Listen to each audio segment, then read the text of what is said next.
52.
Thank you. Good evening and welcome and Merry Christmas. I invite you to rise in body or in spirit, turning in our gray hymnal to number 253, O Come All Ye Faithful, in the gray hymnal number 253.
Welcome now.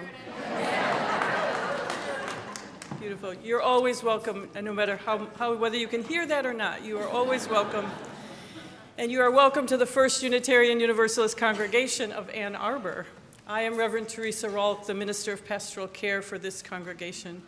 A very, very warm welcome to those of you who are new, who are visiting, to those watching online right now, to those who might find this service at some later date, and to all of those who have gathered here within the walls of the sanctuary. Welcome to each and to all. Just a reminder that next Sunday there is no in-person services here. We invite you to join the Church of the Larger Fellowship for a service. The links to that place is on the website and also on the church calendar. So that's next Sunday. No services here in person at all. And we are back to our regular 2 services, 9:30, 11:30 on January 4th, where we will begin the new year with our annual service to begin in stillness. We are delighted that you have chosen to join us on an evening that holds much significance in the Christian traditions, the celebration leading up to the birth of the baby Jesus. There are universal messages of hope and peace in the Christmas story, and we offer these to you this evening through music and words, carols and lessons. Importantly, you all will contribute to this service with your own voices as you sing the story of Christmas in the carols that for many of you may be very familiar. And please know the voices of children are more than welcome, especially on this evening. This year, our readings and music will focus on the Christmas story from the perspective of those who gathered to witness the miracle of a holy birth: the angels, the shepherds, the Magi, and the animals.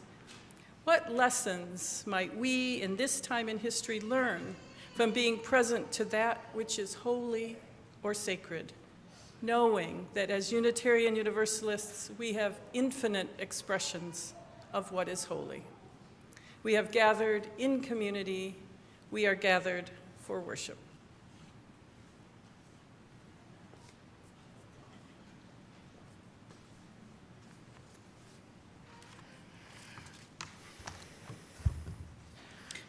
We begin our time together this evening by lighting our chalice, a symbol of Unitarian Universalism. I invite those of you who are joining us online to light a candle wherever you are, and if you'd like to, please type in the chat where your chalice is lit. In a season of cold and dark, the chalice flame serves as a reminder of the warmth, love, action, and peace this community embodies. From the chalice flame, we also light our Christmas candle. And at the end of the service, we will carry the flame from this Christmas candle to each of you, reminding us of the power and beauty of the light this community holds together. I invite Reverend Manish Mishra-Marzetti to light both the chalice and the Christmas candle as I offer the words of theologian and civil rights leader Howard Thurman from his book, Mood of Christmas. I will light candles this Christmas, candles of joy despite all the sadness, candles of hope where despair keeps watch, candles of courage for fears ever present, candles of peace for tempest-tossed days, candles of grace to ease heavy burdens, candles of love to inspire all my living, candles that will burn all year long.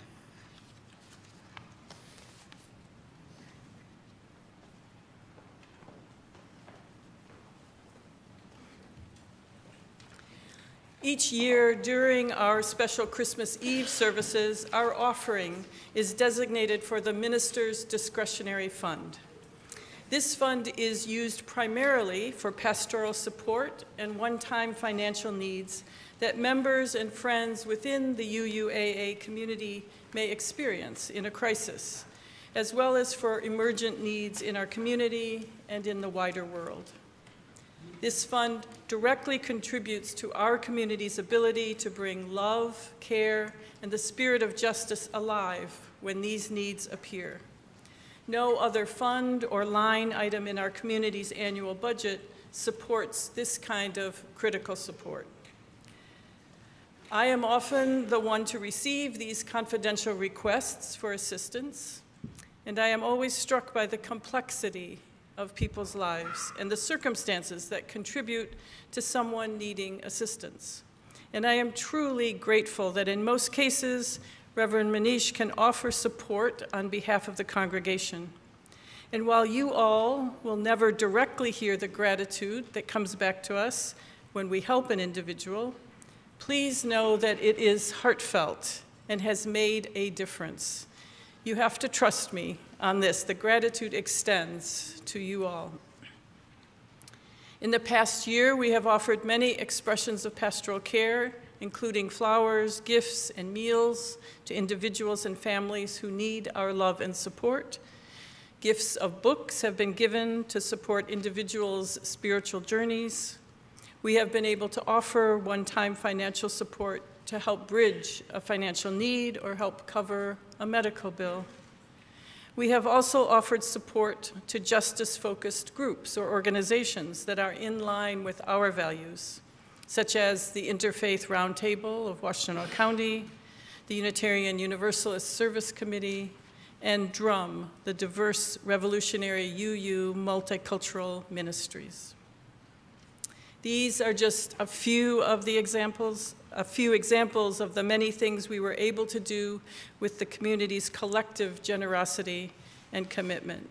So please consider giving again or for the first time. This is our community's primary opportunity annually to replenish the minister's discretionary fund for the coming year. Your participation and support matters. It makes a tangible, positive impact in the lives of so many. So together, let us do the work of Christmas by bringing love alive in the world.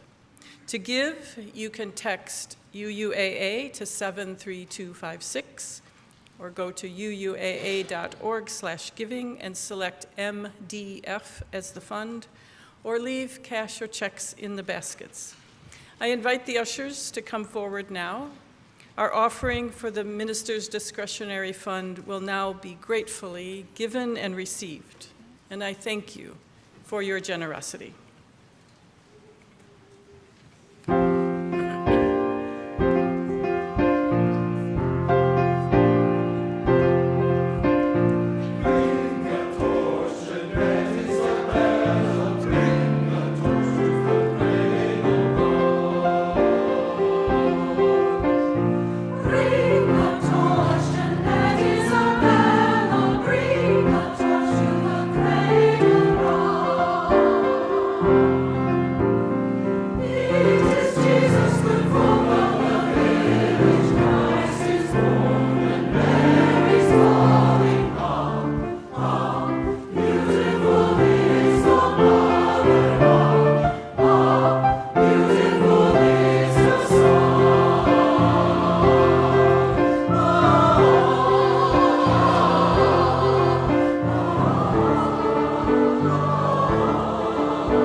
The very first service of carols and lessons can be traced back to Christmas Eve in 1880 in the city of Truro in England.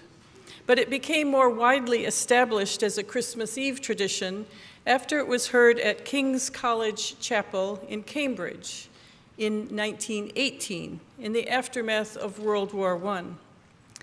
It was there, using the rich musical resources of the college, that the format of 9 lessons or readings, which were usually from Scripture, alternating with singing or carols, was established. We, like many other congregations across the world, are using this format for our service tonight. However, we have chosen lessons that are not from biblical scripture, but rather from poets whose words capture the perspective of those who came to witness the birth of a baby in Bethlehem. We focus on the angels, the Magi, the shepherds, and the animals.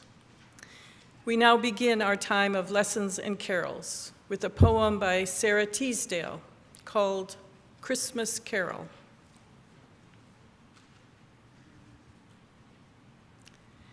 The kings, they came from out the south, all dressed in ermine fine. They bore him gold and cries of praise and gifts of precious wine. The shepherds came from out the north. Their coats were brown and old. They brought him little newborn lambs. They had not any gold. The wise men came from out the east, and they were wrapped in white.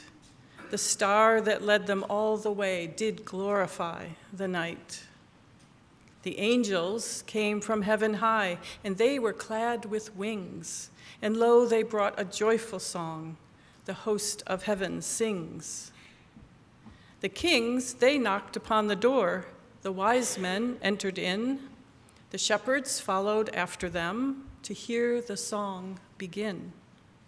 The angels sang through all the night until the rising sun. But little Jesus fell asleep before the song was done.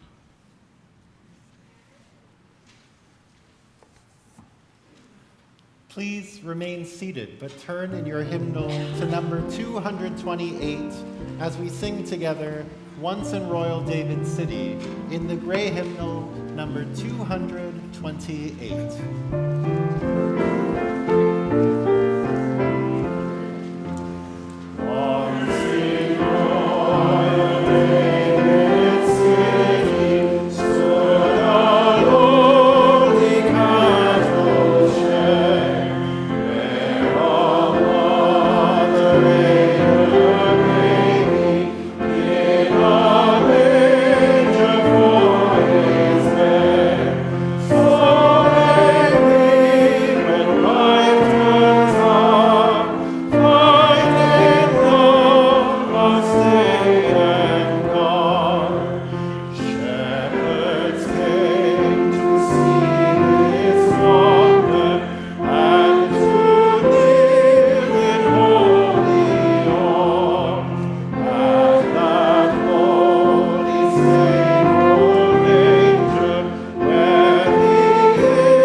The First Noel by Sarah Etkin Baker.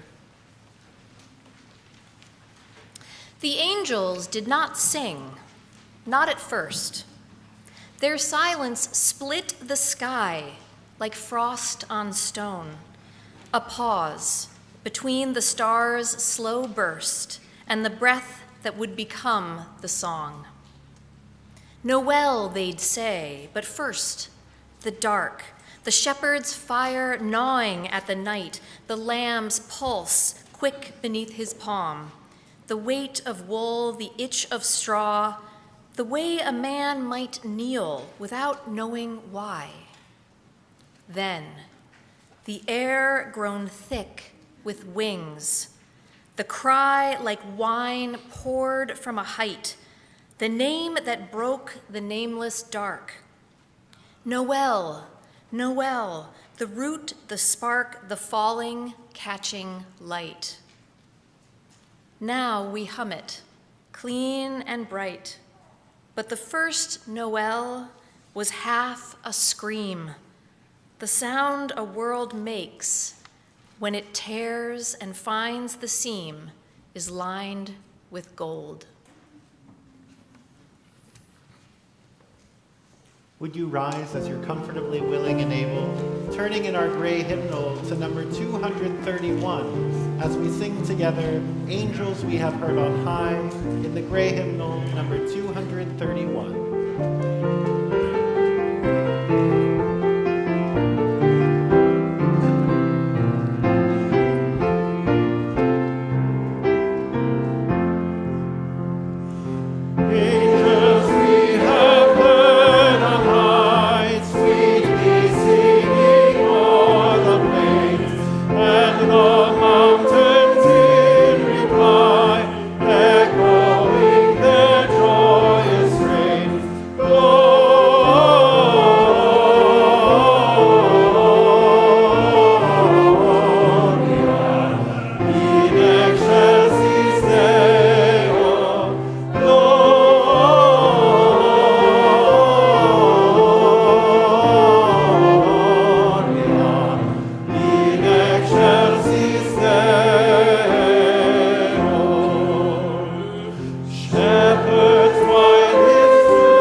The Meeting Place by Christopher Pilling. It was the arrival of the kings that caught us unawares. We'd look in on the woman in the barn, curiosity you'd call it, something to do on a cold winter's night.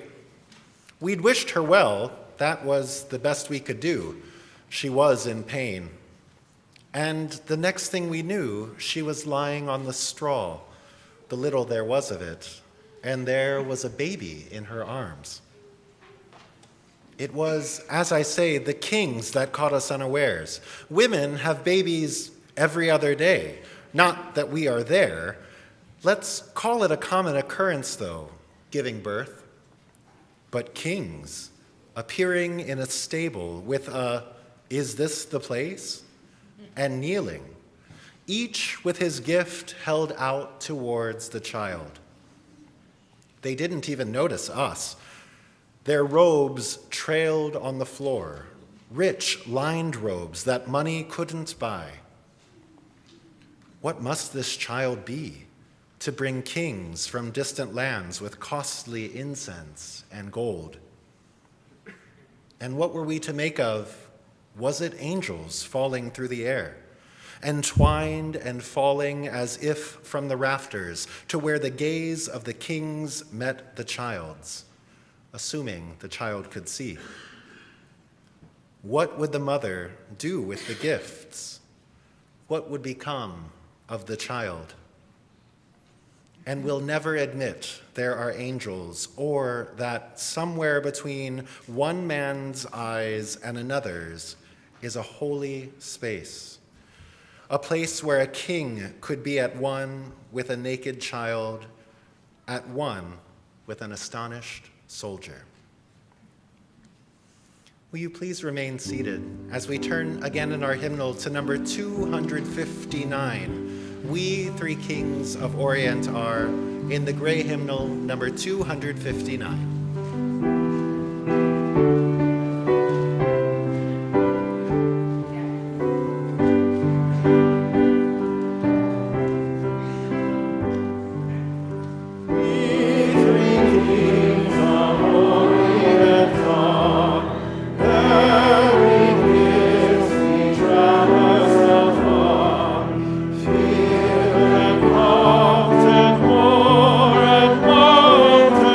Follow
poet Thomas Hardy offers us a Christmas reading that invites us into even the perspective of the barnyard animals. It's entitled "The Oxen." Christmas Eve and 12 of the clock. Now they are all on their knees, an elder said as we sat in a flock by the embers in hearthside ease. We pictured the meek, mild creatures where they dwelt in their strawy pen, nor did it occur to one of us there to doubt that they too were kneeling then. So fair a fancy few would weave in these years, yet I feel if someone said on Christmas Eve, "Come, see the oxen kneel in the lowly barton by yonder coombe our childhood used to know," I should go with him in the gloom, hoping it might be so.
Often on Christmas Eve, what is centered is the birth of the baby Jesus and the symbolism of what that birth, that new life, could mean and might mean for us today. We took it a little bit as a challenge on ourselves to think about what if we shifted the focus a little bit. Look at all the other participants in the Christmas story. There are angels, there are shepherds, there are magi, there are barnyard animals. What if we just shifted our attention and noticed their presence, what was or is their experience, Does their experience matter, or are they just descriptive color tableau in the background that make the overall story more interesting?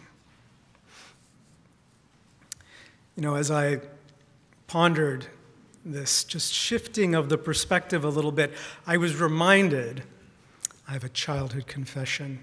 You know, when I was a kid and I would watch TV shows or movies, I would occasionally send fan letters, not to the main star of the movie, but to the supporting cast member of some kind.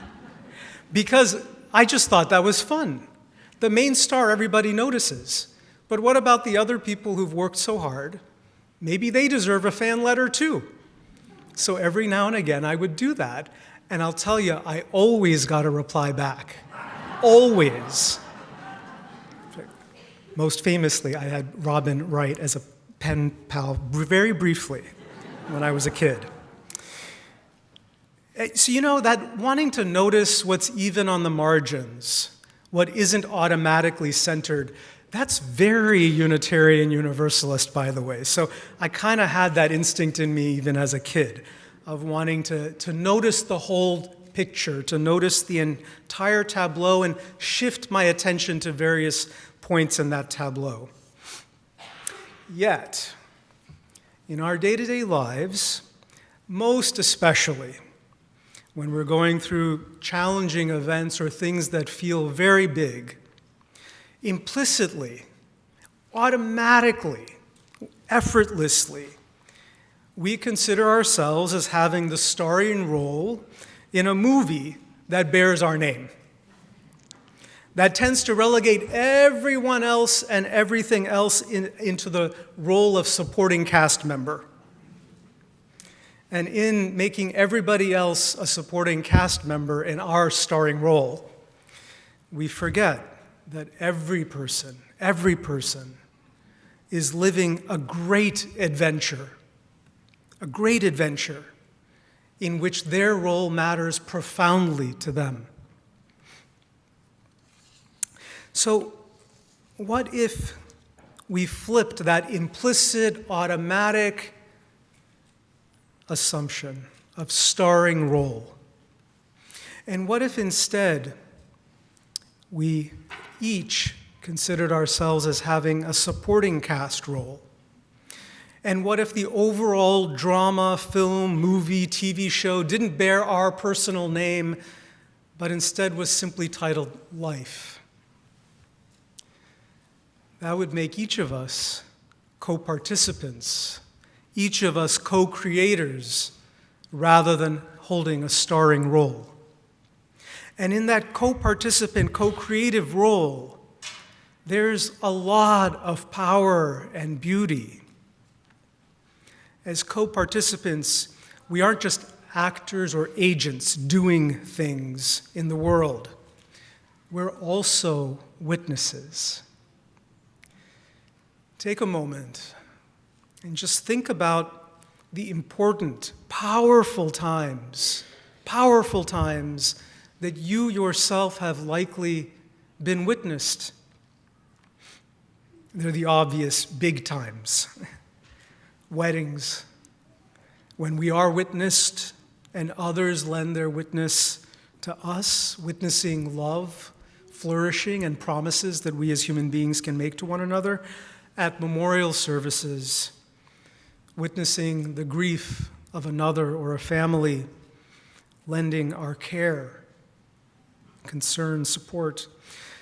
At child dedications, we show up as witnesses, supporting and recognizing, witnessing new life among us as community, as family.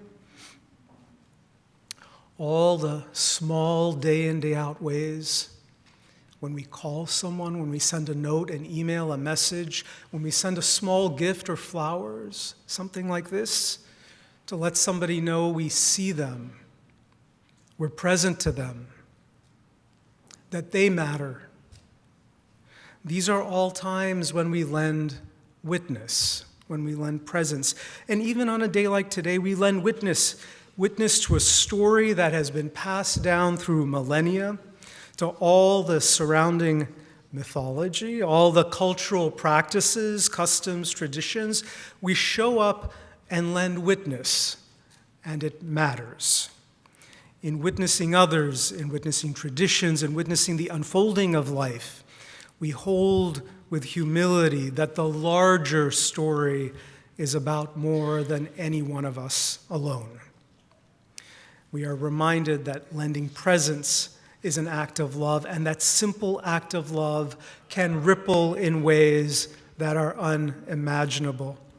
I was reminded powerfully of this past fall. It was on one of those weekends when there were the No Kings protests, and it was a Saturday. I was returning to my home in West Ann Arbor from here, from the congregation, and I'd been tossing over in my mind over the course of the day this showing up and protesting. Does it matter? You know, if Jesus were to show up today and to overturn the money tables, the tables of the money lenders, would it matter if the people in authority simply didn't care that anybody's even protesting? What difference does it make? And I was really holding that as a profound wondering, and I got on my way home to that shopping area in West Ann Arbor. Some of you were out there on the street corners, waving signs. I don't know if you've recognized my car, but waving even at me. And I started weeping in my car.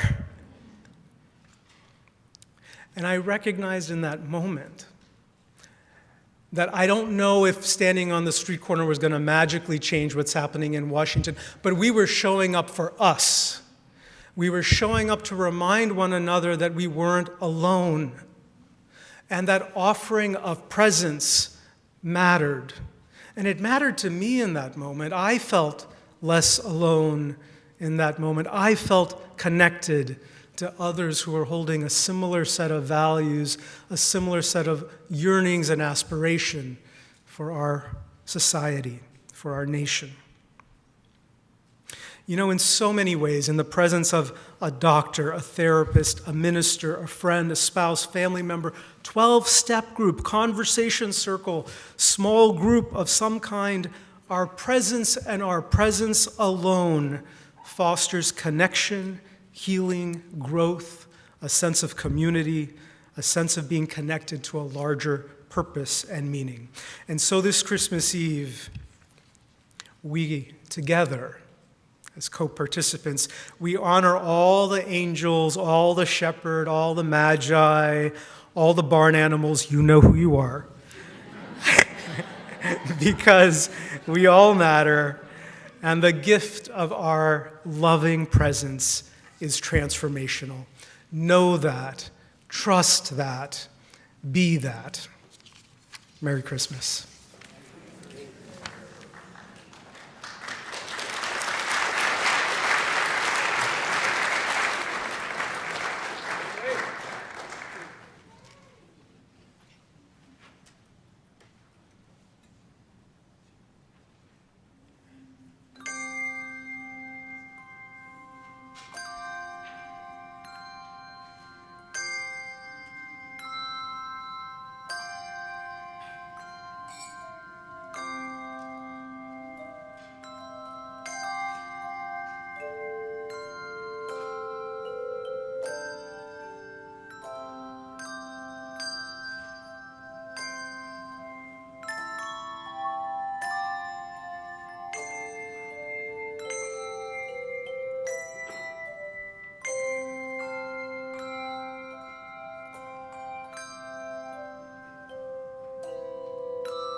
In just a few moments, we're going to sing Silent Night, Holy Night together.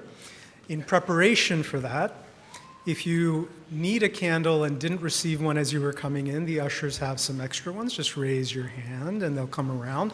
We have electric candles for the little ones among us, if that would be more helpful. And a few safety notes about candles and flames and light in our sanctuary. So when we come down the aisles to help pass the flame, if you have a lit candle, you are never going to tip the lit candle. Only the unlit candles get tipped to get a flame from a neighbor near you, and that's how we're going to light our candles going down. And if the flame comes to you on the aisle, please help pass it inward. That is deeply appreciated. As we then move into singing Silent Night, Holy Night, I want to invite you to enter into that time as a bit of an opportunity for meditative self-reflection as you sing. As Silent Night, Holy Night has 3 verses, and on the first verse, we're going to hold our candles at about heart level, right around there. And I invite you to be in that heart space and to hold Christmas's past in mind.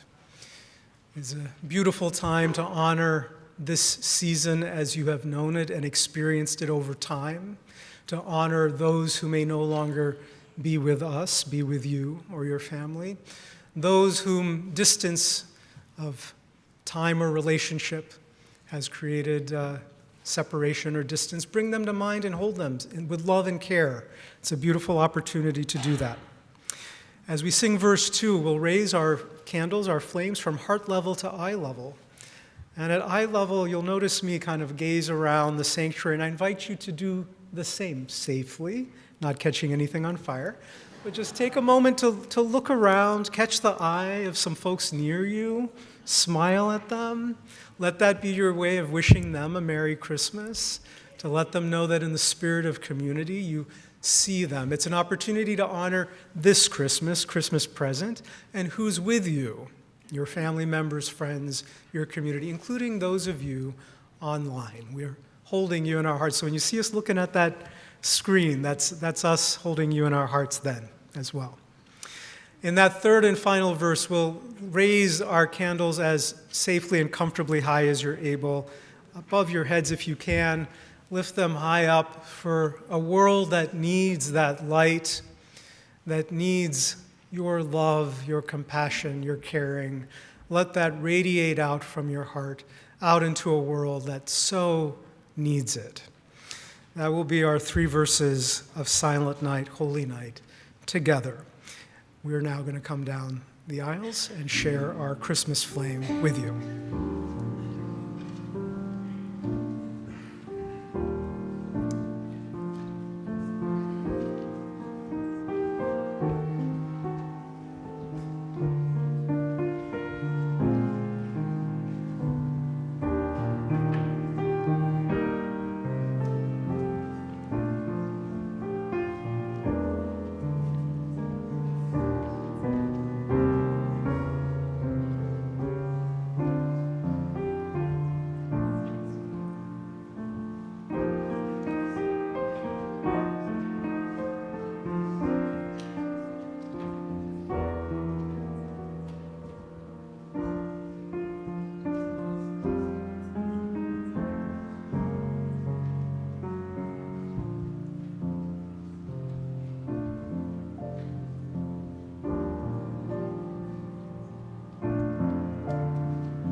invite you to rise in body or in spirit as we sing all 3 verses of Silent Night. The lyrics will appear on the screen if that makes it easier to follow along.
bring our candlelight service to a close, we invite you to take and ponder, hold in your hearts the words of Howard Thurman, who writes, "When the song of angels is stilled, when the star in the sky is gone, when the kings and princes are home, when the shepherds are back with their flock,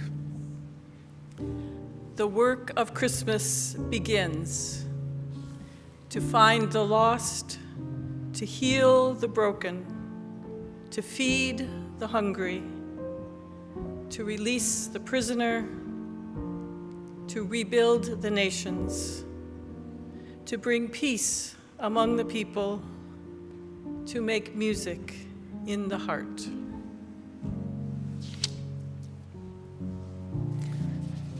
Now, because we all care about one another and safety of our community, we invite you to carefully blow your candle out without spewing wax around, if you would.